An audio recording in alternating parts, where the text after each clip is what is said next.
Okay, so the last time we were looking at conditional probabilities, and we did a few problems involving conditional probabilities.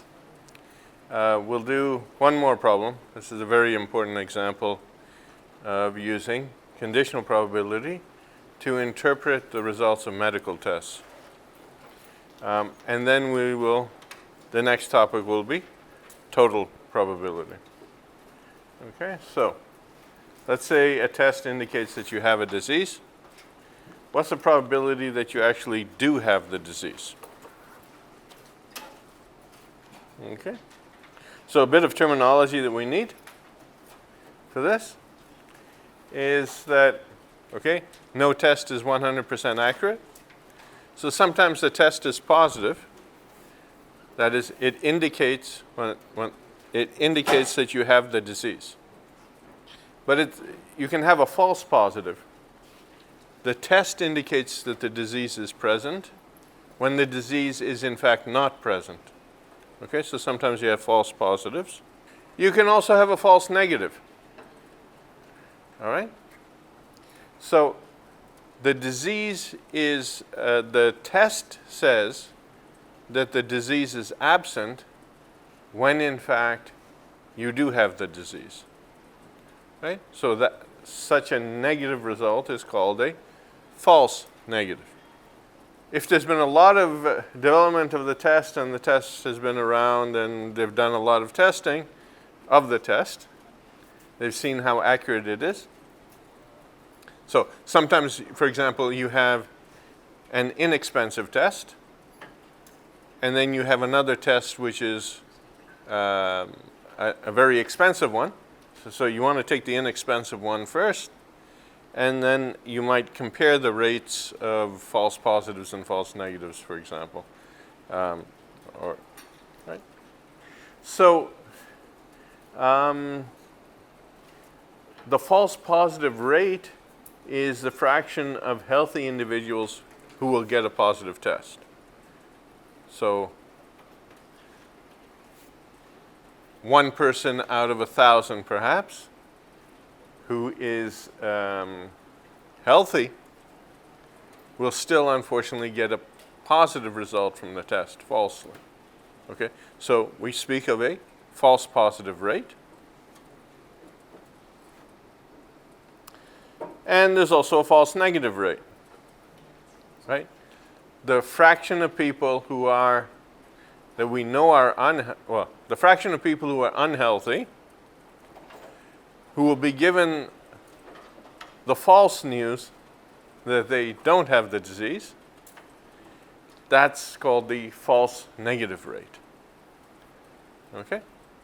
So when you interpret the results of a test, of a test for a disease, you have to keep these false negative and false positive rates in your mind. Right?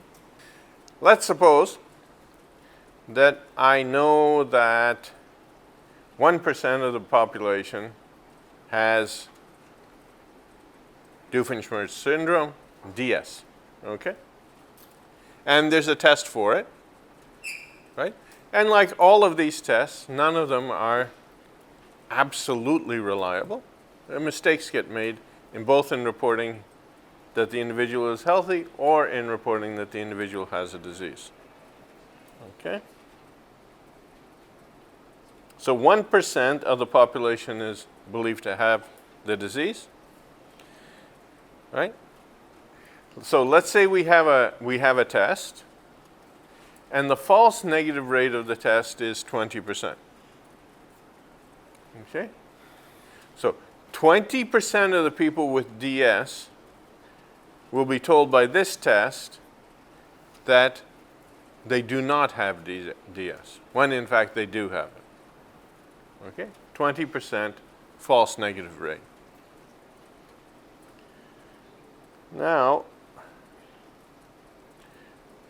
let's say that the false positive rate is 10%. So 10% of the people who don't have DS when they take the test, they will be told that they do have it. Okay? So the false negative rate is 20%, and the false positive rate for this test is 10%. What is the probability that a person has DS given that the test says that they have DS? Right? So we've given you what percent of the population is believed to have the disease. We've given you the false negative rate and the false positive rate. You go in, you get the test done, and the test says that you have DS. What's the probability that you actually have DS? Okay? And we can solve this question by applying this idea of conditional probability that we were looking at last time. Okay? And you might want to make a table just to keep your ideas straight. Okay? So, if someone has DS, then 20% of the time, we were told that 20% of the time they will test negative, even though they have the disease. And we were told that if someone doesn't have the disease, there's unfortunately a 10% chance that they will be told that they do have the disease. That's the information that we were given. Okay. So, from this information, can we conclude anything else? Or is there anything else that's obvious? 20% of the people with DS are told that they don't have it. So that means 80% of the people who have DS are told that they do have it by the test. Okay? Similarly, 10% of healthy people are told that they're unhealthy. So 90% of healthy people are told that they are healthy. So we were given this information here, and now we've figured out these numbers over here. Let's see what happens if we have 1,000 average people, right? And how many of those people are supposed to have the disease? We were told that the population, 1% of the people in the population have the disease. Okay? So that means out of 1,000 people, 10 have the disease. Well, 1,000 people have 1,000 people in our population, 10 of them have the disease, so 990 of them do not have the disease from the information that we've been given.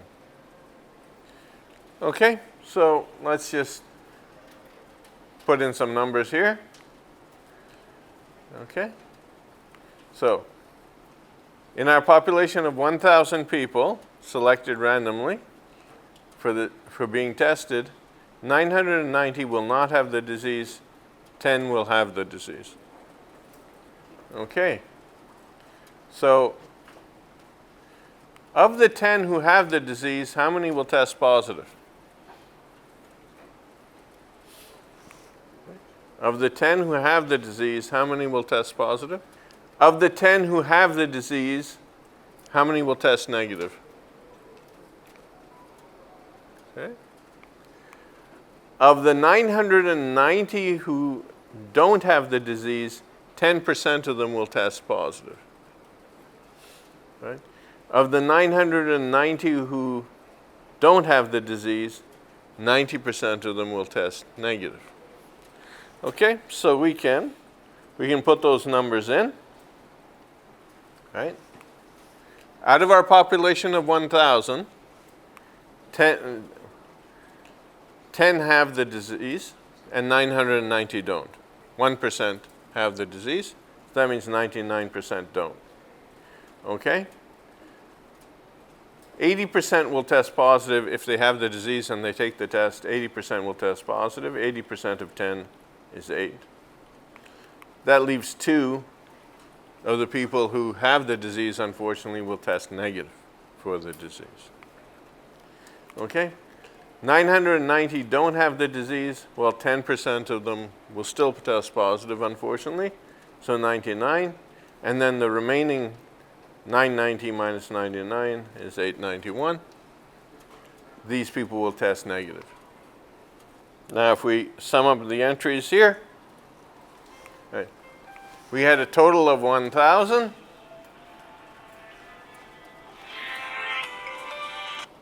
We had a total of 1,000 people, right?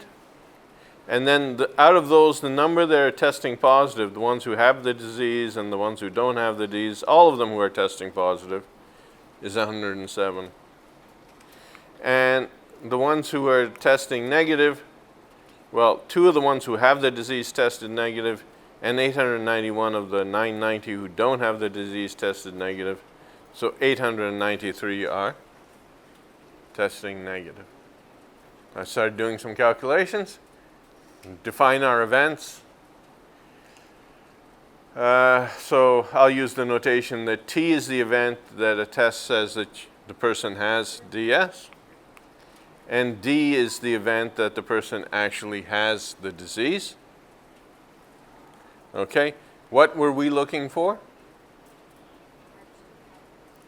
We were looking for the probability of D given T. Okay? Okay. So the probability of D given T is the probability of D intersection T divided by the probability of T. Okay?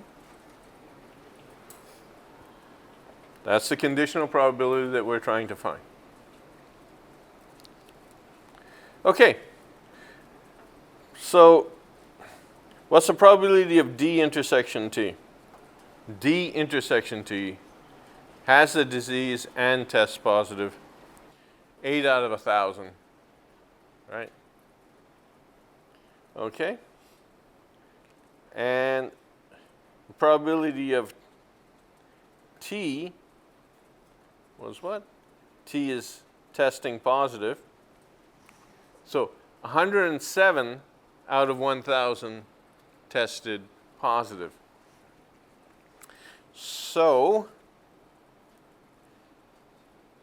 we put those numbers in.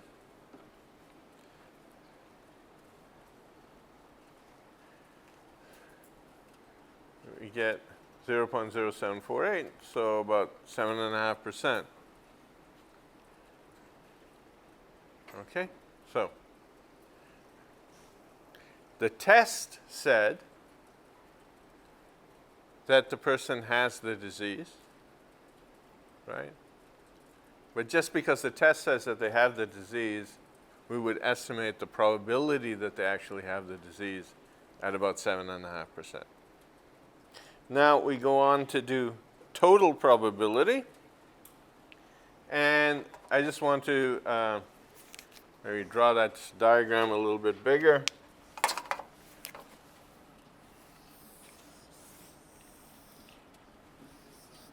You have a set S, and let's say that S can be divided up,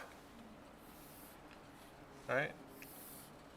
So I've got a set B1, I've got a set B2, and I've got a set B3, let's say. And these sets are disjoint, or these events are disjoint, and their union is all of S. Now, I take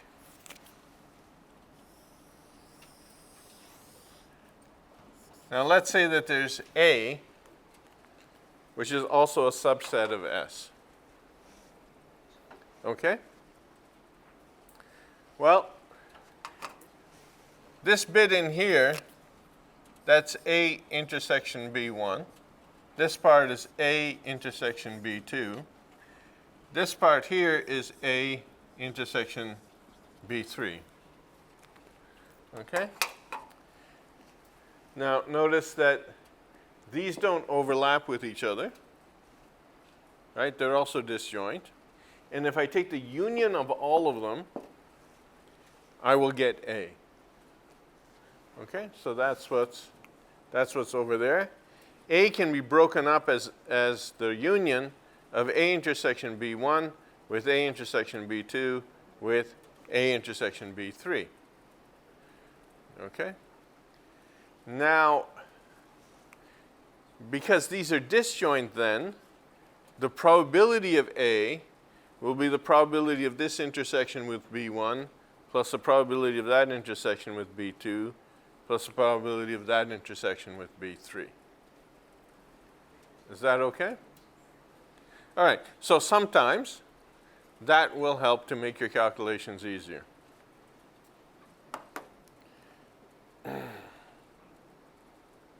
Okay, so now we just give a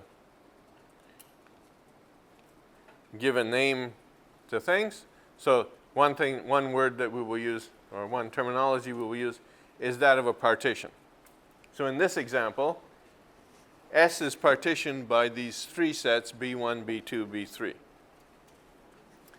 If my outcome of flipping a coin is head or tail, then I can break up S as the union of the subset that contains H with the subset that contains T. Okay? So we've broken up S into two pieces. They're disjoint, and their union put together gives us all of S. Okay? So that's a partition. Those two sets there on the bottom line, they are said to partition S. Okay? Well, if we have the outcome of rolling a die, right? S is the set of all possible outcomes. Well, we could have lots of different partitions, right? Okay, we should say that the partitioning sets should be non-empty. You shouldn't be using the null set for any of these, okay? And so here's one example. Those three sets there, if you take their union, they give you all of S. And if you take the pairwise intersection of any of those sets, you're going to get the null set. They don't overlap. They're disjoint. So we say that these three sets partition S. They're non-empty sets whose union gives you S and who are pairwise disjoint. Okay, but you could, yes? How does combining these two give the one of S? Because if I get one, and then I get... Okay, well, okay, so I get 1, 2, 3, 4, 5, 6. So all of these put together would give me S. Yeah? Isn't it like throwing the dice twice? No. See, this is an event. This is an event. This is an event. They're subsets of S. So if I think of them as subsets and I take their union, I would get all of S. Okay? And that's called a partition. Okay? The set that has 1 or 6, it means that I can either get 1 or 6. Yeah. It's not that I get 1 on the first try. Yes. This set, you could interpret this as saying your outcome is getting a 1 or a 6. Yeah. Is there any other question? Yes? So what if I get 1 on the first try and 5 on the second, then aren't they? Okay, so these aren't different rolls. There's just one roll happening, right? So you roll it once. These are the possibilities. Now, what are the subsets of this set? Some of the subsets are this, and together they make a partition. Are there any other questions? So you might make Can we make other Yes, you could make a combination, say, of these three and the set containing these three. So you could have two sets partitioning S. Okay?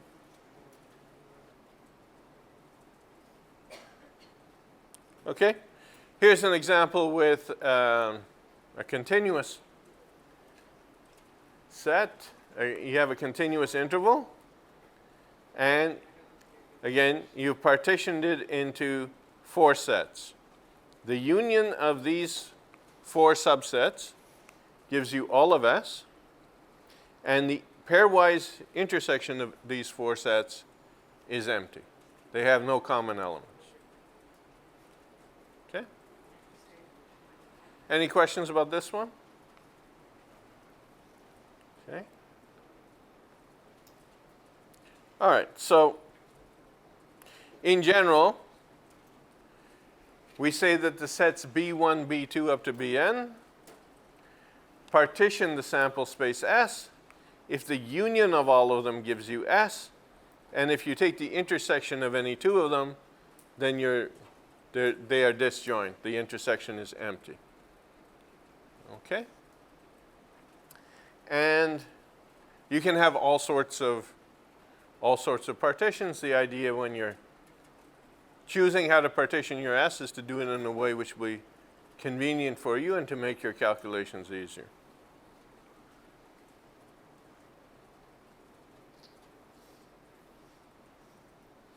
Okay. So let's say we have 2 coin tosses and we record the results. There are 4 possible outcomes. Okay? So one partition might have just 1 result in it, and the other partitioning set might have 3 outcomes in it. Right? Another partition would take 2 of the outcomes in the subset and 2 in the other subset. Okay, so again, you could come up with all sorts of different partitions of this set. Okay. Now we come to probabilities. Let's say we've partitioned this. Let's say B1 and B2 are partitioning sets. They partition S. And then A can be written as A intersection B1 union A intersection B2. Now, yeah. Is it possible for there to be a part of event A that doesn't intersect with any of the 2 partitions? No.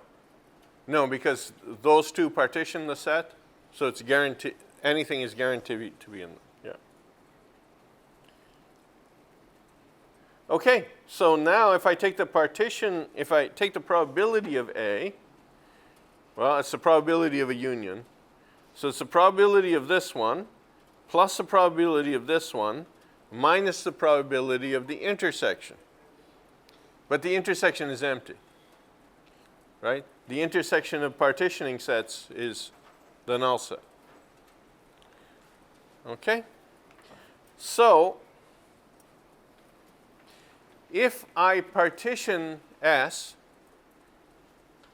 with sets B1 with subsets or events B1 and B2, then for any subset A, the probability of A can be broken up as the probability of A intersection B1 plus the probability of A intersection B2.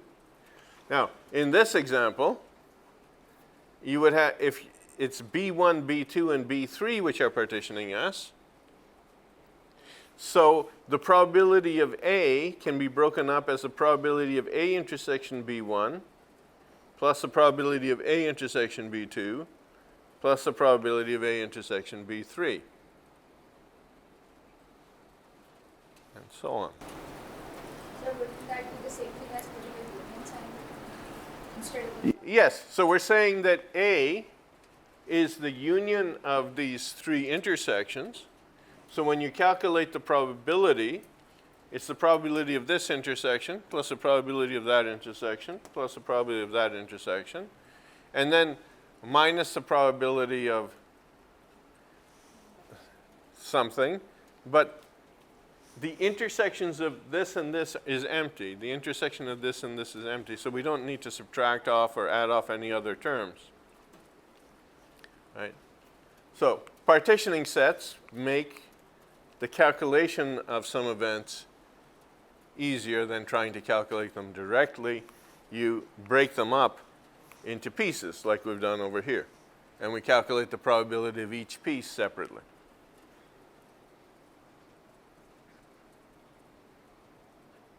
Okay. Now,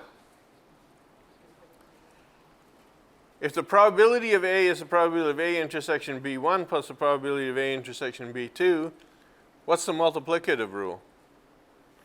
How do I write probability of A intersection B1? Remember the multiplicative rule?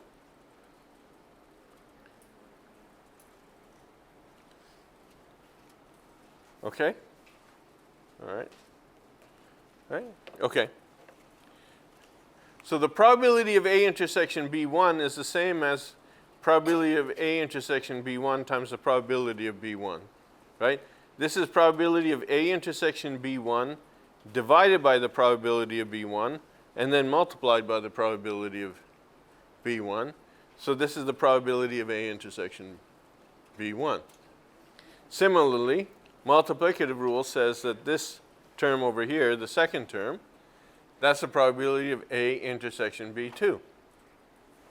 So I can write the probability of A, if I have a partition using B1 and B2, I can write the probability of A as the probability of B1 times the conditional probability of A given B1. And then I can write it as the probability of B2 times the probability of A given B2.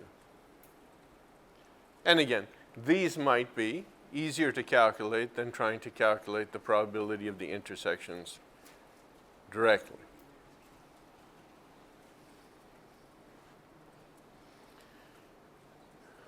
Okay, so let's try and use that result in some example. Okay, you draw two cards from the top of a well-shuffled deck. What's the probability that the second card drawn is the queen of spades? Without doing any math at all, what's the probability that the second card drawn is the queen of spades? Yes? 1 out of 51 unless the first card drawn is queen of spades. Okay. Okay. All right. So we'll do this using conditional probabilities in a second. But let's say you hadn't heard about conditional probabilities yet, right? How would you think about it? Yes. So we then do 51 over 52 multiplied by 1 over. Yes. If we're doing conditional probabilities, then you'll get the same answer as. What is your intuitive answer? Before you think about conditional probabilities, what's your intuitive answer? 1 minus 1 out of 52.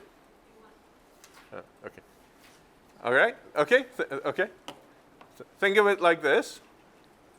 I lay down 52 cards in a row on this desk, and I pick one of them at random. What's the probability that's the queen of spades? 1 out of 52. Okay? So the answer should be 1 out of 52. Let's see if this business with the conditional probabilities that we've been discussing gives us 1 out of 52. Okay? But it's the second card. Yes, it's the second card. But if I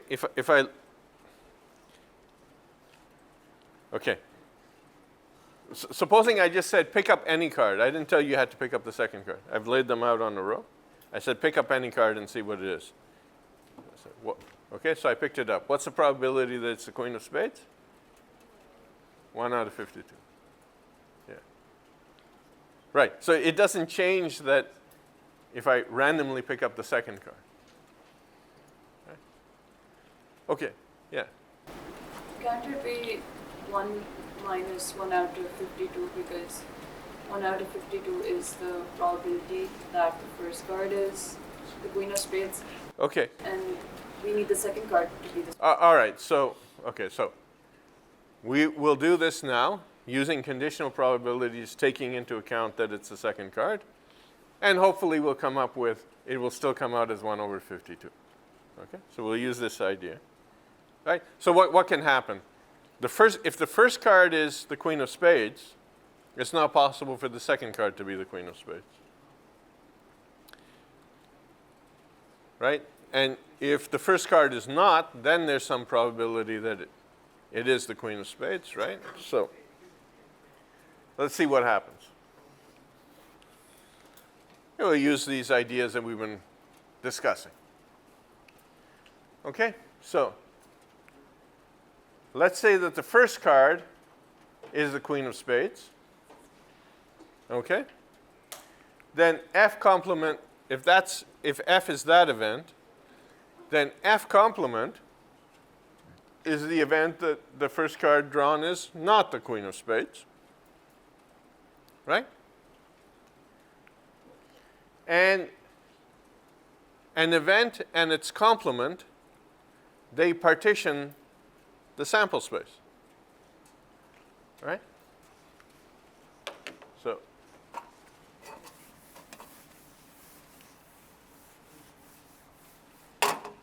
if I have my sample space S, then A and everything that's in S but not in A put together, they partition the sample space. So F is that the first card drawn is the queen of spades. F complement is that the first card drawn is not the queen of spades. So F and F complement are a partitioning set of S, right, of all the possible outcomes. Okay.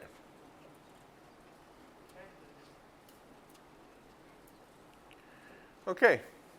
Now we draw the second card. Let's suppose that A is the event that the second card, this is the one that we're looking for, right? A is the event that the second card being drawn is the queen of spades. Okay? So, what do we have? We have that A is equal to, so in our case, the partitioning set was F and F complement, right? So, A is A intersection F union A intersection F complement. Yes? So in this probability, are we like replacing the card or putting it back? Yeah, we're not replacing any cards. We're just selecting it.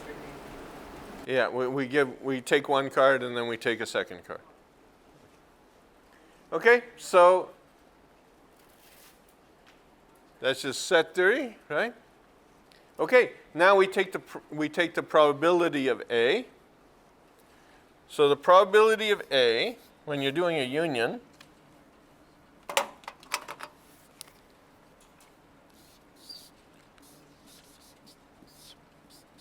it's the probability of the first set plus the probability of the second set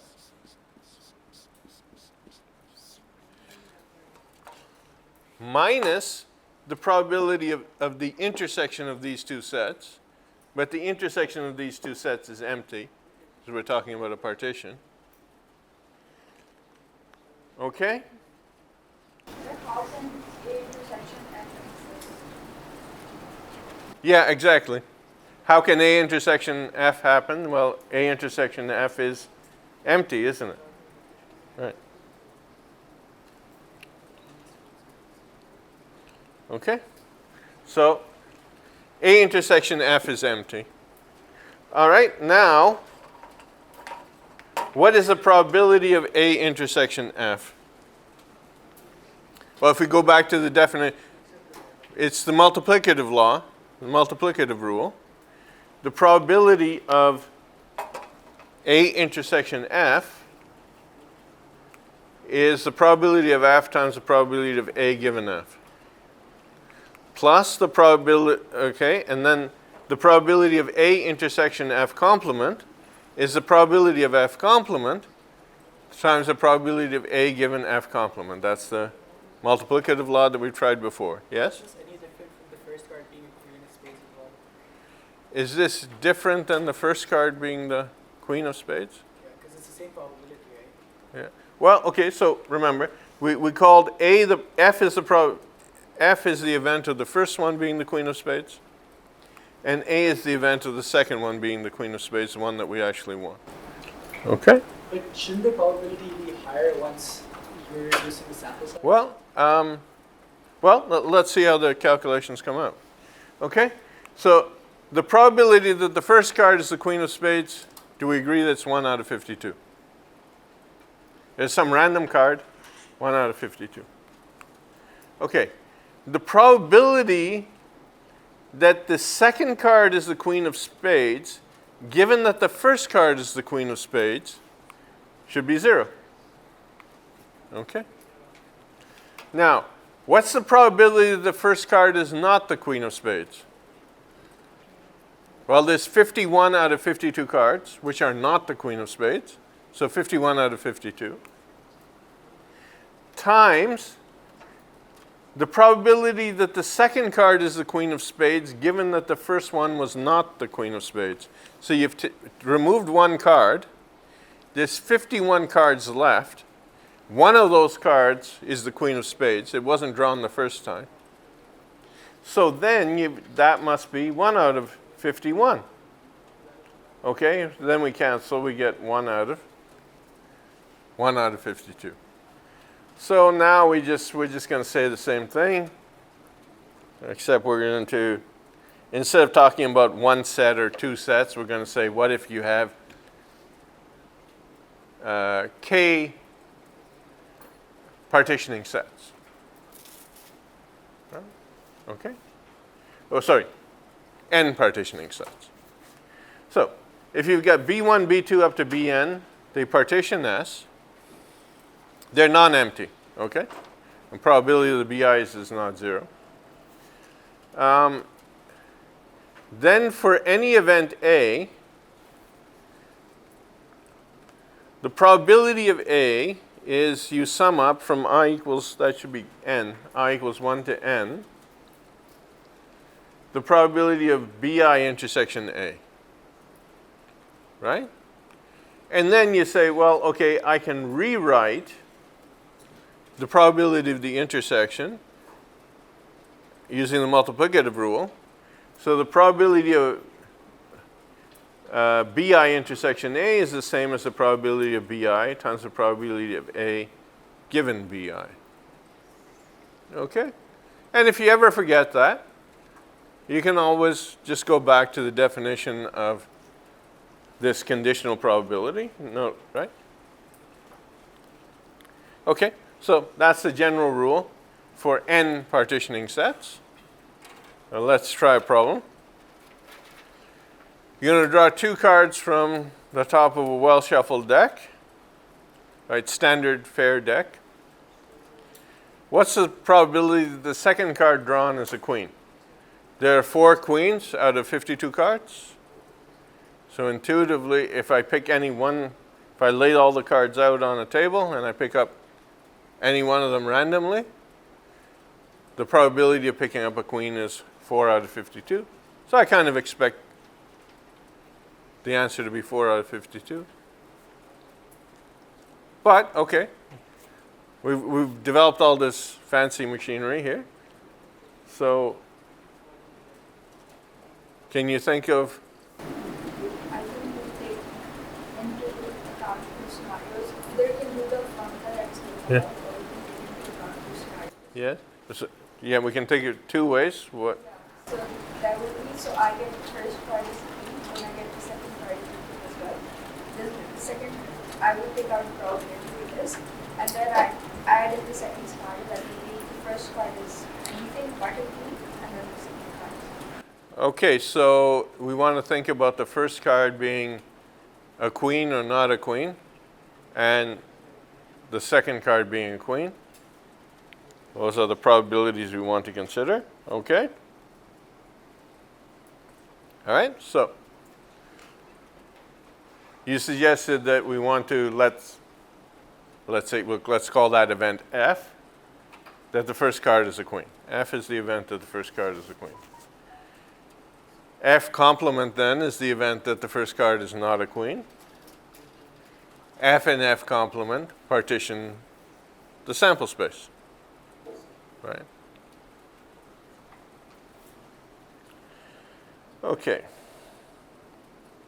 And let's look for the event that we are interested in, whose probability we want, is the event that the second card is a queen. So let's call that A. We're looking for the probability of A. Okay. All right. So once again, we've got that the probability of A is the probability of A intersection F plus the probability of A intersection F complement. Okay. What's the probability, okay, so I try and think about probability of A intersection F. Maybe I run into some difficulty. I say, how can I rewrite that in another way? Maybe using the multiplicative rule. So what's probability of A intersection F using the multiplicative rule?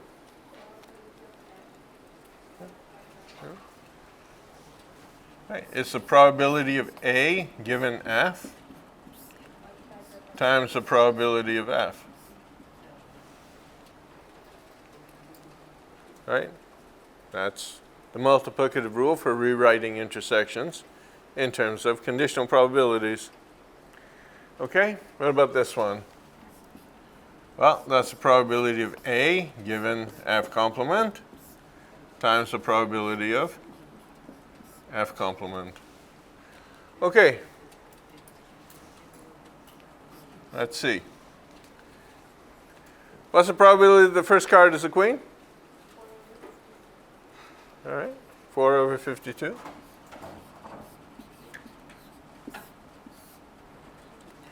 What's the probability that the first card is not a queen? 48 cards are not queens.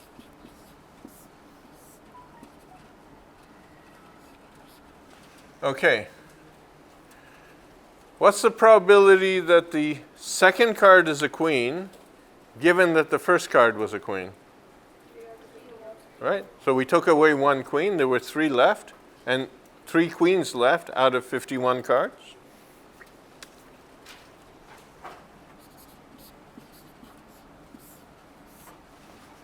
Okay. What's the probability that the second card is a queen, given that the first card was not a queen? All right. There's 4 queens left. The first one was not a queen. And we took a card, so there are 51 cards left, for 4 out of 51. Okay. So that would be the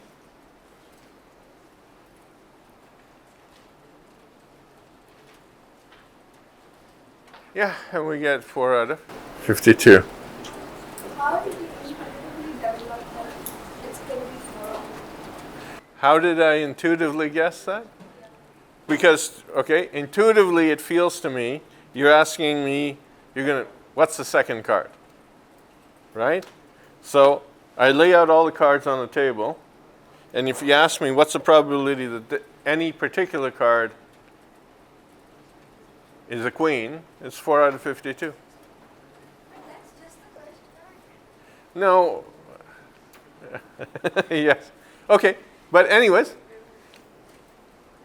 if that intuition doesn't feel intuitive to you, and you know, my intuition, yours might be different. If that intuition doesn't feel intuitive to you, we did the calculation. Which reminds me, the discussion of the prisoner release problem also felt non-intuitive to a lot of people. And so I think over the weekend I'll try and write up a more detailed note on that.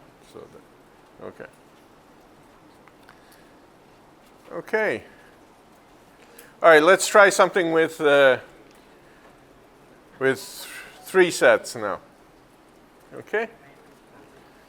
So 60% of adults support the triple Q party.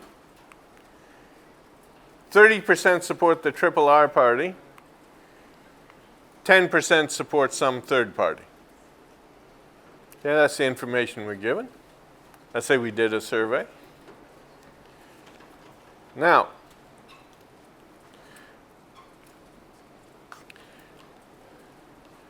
of the triple Q supporters, 40% dislike the new Superman movie. 65% of the triple R supporters dislike the new Superman movie. And 55% of the third party supporters also dislike the new Superman movie. Okay? So, let's suppose that all adults have one of these 3 preferences. Right? What's the probability that any randomly selected adult dislikes the new Superman movie?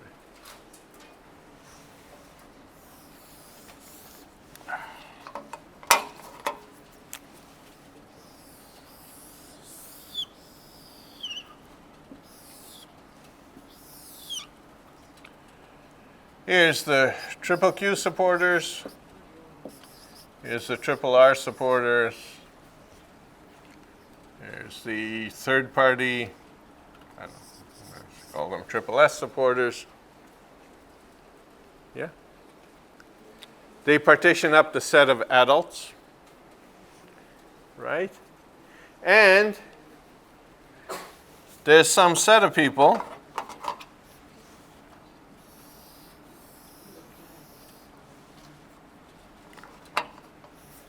who dislike, we could call that D, and so there's D intersection Q, triple Q. There's D intersection triple R, and there's D intersection triple S. Okay?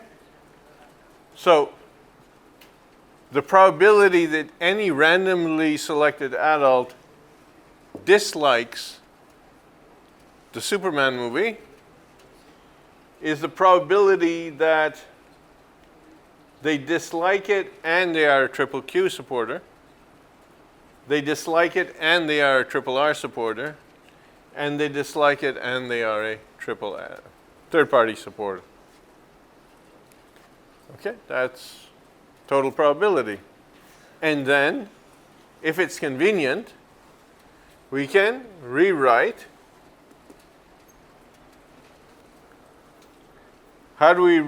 What is,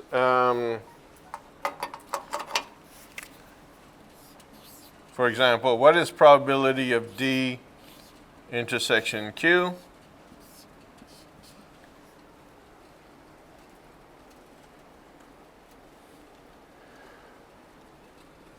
Well, it's the probability of the conditional probability, D given Q, times the probability of Q, right? That's the multiplicative rule. And we can rewrite the probability of this using this same multiplicative rule, and we can rewrite the probability of this intersection using the multiplicative rule. Okay?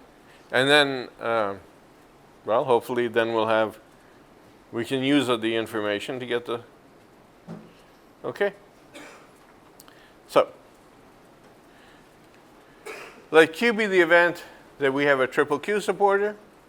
Let R be the event that we have a triple R supporter. Let T be the event that there's some third party supporter. Okay? We can let A be the event that a given adult dislikes the Superman movie. We want to find the probability of A. So we're going to use this total probability idea. So the probability of A is the probability of A intersection Q, which has been rewritten like that using the multiplicative law, plus the probability of A intersection R, which has been rewritten using the multiplicative law, plus the probability of A intersection T, which has been rewritten like this using the multiplicative law. Okay, so 60% were triple Q supporters, 30% were triple R supporters, 10% were third-party supporters. I mean, that's what's left over, right? Okay. We were given that the probability that the person dislikes the movie, given that they're a triple Q supporter, was 40%. The probability that they dislike the movie, given that they're a triple R supporter, is 65%. And the probability that they dislike the movie, given that they are a third-party supporter, was 55%. Plug in all those numbers, you get 0.49. Okay.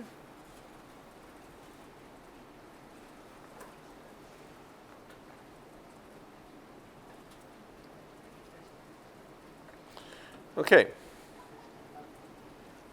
Try this one. Factory makes widgets. Machine 1 makes 60% of the widgets. Machine 2 makes 40% of the widgets. Okay. 4% of the widgets made by machine 1 are defective. 1% of the widgets made by machine 2 are defective.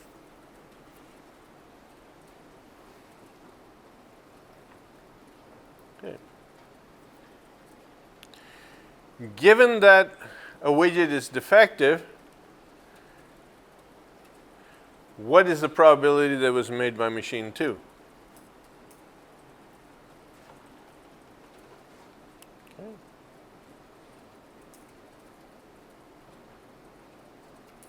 All right, so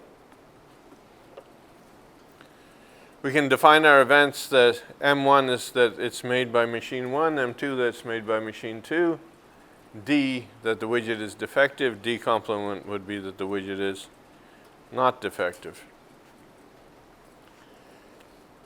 Okay. So, and we've been given this. 60% of the widgets are made by machine 1. 40% are made by machine 2. If it's made by machine 1, there's a 4% chance that it's defective. If it's made by machine 2, there's a 1% chance that a widget is defective. That's the information that we were given.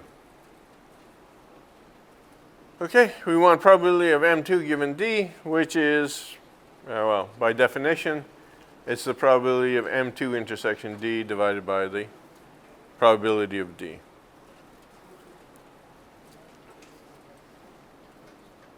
Okay. All right, but, okay, so the probability of D is not given. So if we wanted to do this calculation, we might have to figure out the probability of D first. Okay, so let's figure out the probability of D. Well, widgets are either made by machine 1 or machine 2. There are no widgets which are made by both. Right? So M1 and M2 partition this thing. So the probability of D is the probability of D intersection M1 plus the probability of D intersection M2. And then we rewrite probability of D intersection M1 using the multiplicative rule. And we write the probability of D intersection M2 this way using the multiplicative rule. Okay? So now, see, we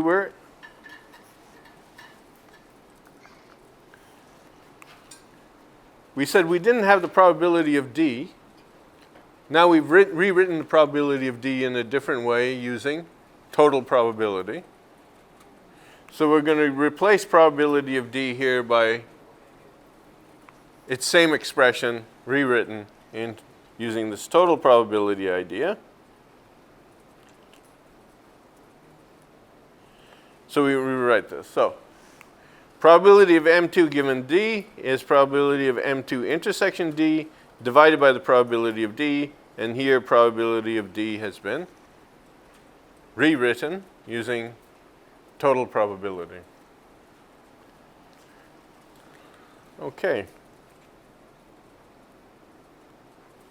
Now, we don't have probability of M2 intersection D either. Okay?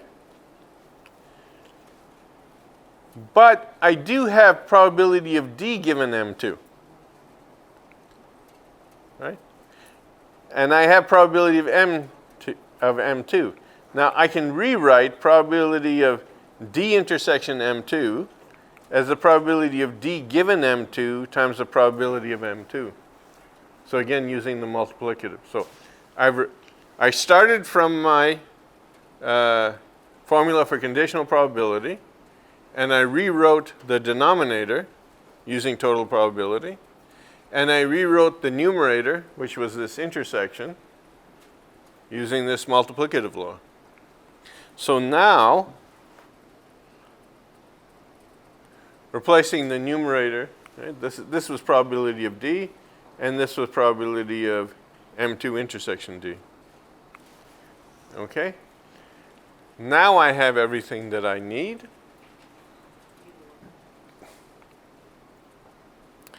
And I can plug in the numbers, and I will get 0.1429.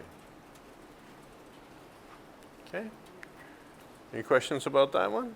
So when there are things that you don't know how to calculate, think about rewriting them in terms of conditional probabilities, total probability, and so on. Okay? Okay. So, all right, so I guess you can try the last one on your own. Okay? And what we've just found is something that's called Bayes' rule, in fact. And we'll talk more about Bayes' rule in the next class.